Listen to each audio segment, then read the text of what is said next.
On top inside Edo today, Edo State Government wan change the face of correctional center and dem go dey take care of old people wey dey for Edo State.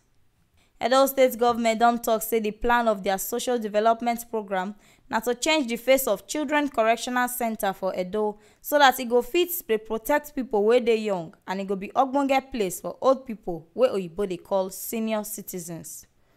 Commissioner for Social Development and Gender Issues, Edeko, tell Tori people for retreat wey Edo State Government do for Edo State Executive Council members, say this plan follow for Governor Godwin Obaseki administration plan wey he get for the ministry. She talk say from the plan, dem dey work on another plan wey go chook eye put on top social development and say dem get overall plan to improve their staff through trainings as needs dey for 100% turnaround.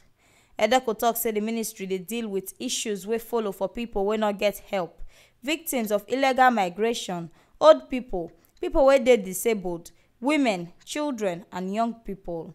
She still say the ministry dey on top matter of women wey dey politics and dem dey teach dem the rules of political party.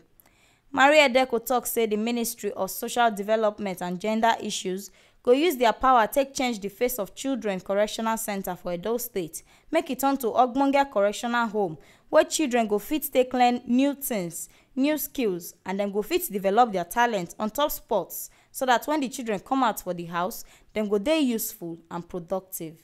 On top the plans wey dem get for old people, she talk say dem get plans to take care of old people through better activities and dem need make charity homes dey do donations so that dem go fit do the activities dem, as this one go make the old people live long.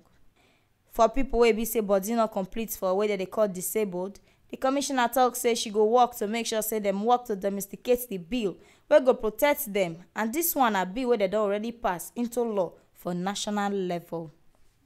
Now here we see this ogbonge updates reach on top wetin shele for inside Edo today. As Edo State Government don put plans on ground to change the face of Children Correctional Center for Edo State.